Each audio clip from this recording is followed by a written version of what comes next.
Hi, I'm Daniel DeFabio. I work at Global Genes as the Director of Community Engagement and Education. I also founded a rare disease film festival, and most importantly, I'm dad to Lucas, who had Menkes disease, which is what got me into this world in the first place. Global Genes is an umbrella organization across all the rare diseases. Regardless of your diagnosis, there should be something of value for you there. It can be most useful for some of the smaller patient groups that might not actually have a community of their own. One of the things we offer is a community. You can gather with us at our events or in our virtual communities. I run a Facebook group for patients and caregivers and advocates, and then another Facebook group for the leaders of patient advocacy foundations. So in a way, we're the convener of those advocacy leaders to bring them together, see how they can help each other, how they can learn from each other. So many people in this space they've done the hard work and they're willing to share their homework. And you might be newer to that process, but why reinvent when they're very willing to let you follow their example? And if it works for them, maybe it works for you. So we're providing support, education, and research opportunities for these groups. And for me, one of those education opportunities is because of my background making rare disease documentaries.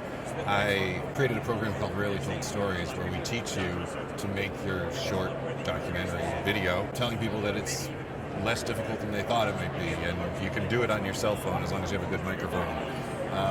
You can do it for a very low budget, but not just the mechanics of how do you make a video, the structuring of your story, the targeting of your story. In a short format, you're not going to tell the whole thing. So how do you tell the part that's going to have the impact you want to have? So that's all been packaged up into some workshops and webinars that we've done, some of them in person, and then last fall we published a toolkit guidebook that's about 30 pages on that topic. And we still have a way to submit your story to Global Genes called Share Your Story, which is a blog post entry. So if you're not ready to get on camera and you prefer the written word, we have that format for you.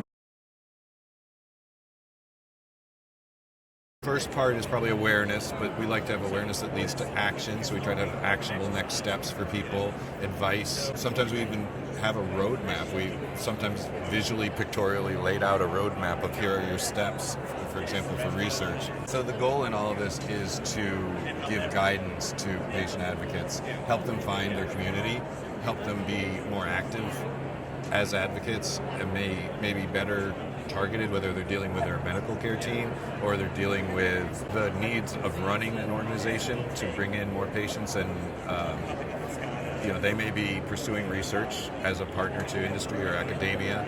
They may be support for their community. Sometimes we have mental health aspects and resources available to them. And we've had a number of programs. One is called the Rare Drug Development Symposium, and that's an in-person event meant to bring together the people that are leading a PAG, a patient advocacy group, that are almost in that position or at that position where they're ready to work with pharma or biotech or academia to say, we are not just the patient that you will ultimately serve, we are a voice in what should be your process. And that's part of what I'll speak at this event on today too. The Rare Disease Film Festival, I started with Bo Bigelow when I met him at Global Genes in 2015. We did our first festival in Boston in 2017, and then in San Francisco 2 years later. And we haven't done a big festival since, although we found other avenues to show those films. One, we created a streaming channel called the Disorder Channel. But two, sometimes a conference or an event will book our films and make an event of it within their event. So an example of that, we did at Bio a couple of years ago.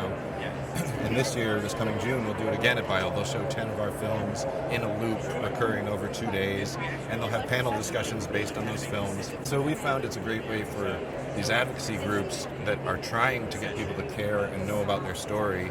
We're giving them 1 or 2 or 3 more platforms of exposure for that story that maybe they've already created, or maybe they've created because they heard of what we were doing and they're trying to tailor to our purpose.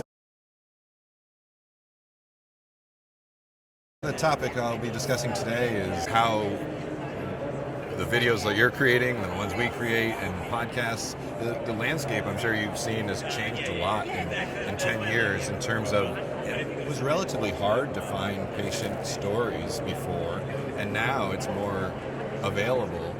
And we're trying to make the point to industry partners that that can be one of their earliest steps to understand the population they are looking to serve. Before they do their own formal listening, whether it's surveys or advisory groups or whatever it is, they could more casually be turning to the media that's public, that's been shared, and find patient stories for sure, but maybe patient stories within their particular disease of concern. And I think could be a very useful level setting for them to know maybe what the next questions they want to ask are, or even just to be introduced to the needs of the community. And you may be thinking you have a symptom listed as the number one symptom, but you don't quite know if the patient families are treating that as their biggest priority. That may be a secondary priority, or there's an aspect of it that you didn't realize was complicated. And I think some of that gets lost in data. Everyone tends to favor data because it's so useful and so necessary.